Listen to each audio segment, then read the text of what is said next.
What's the meaning of Abraham Lincoln? Abraham Lincoln.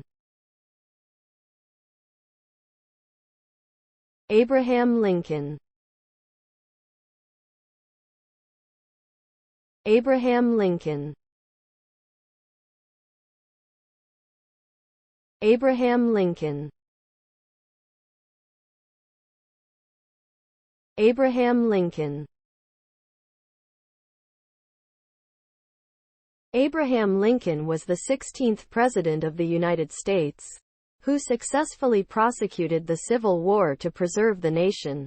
He played a key role in passage of the 13th Amendment, which officially ended slavery in America.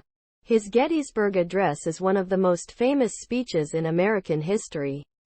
He was assassinated just 5 days after the war ended.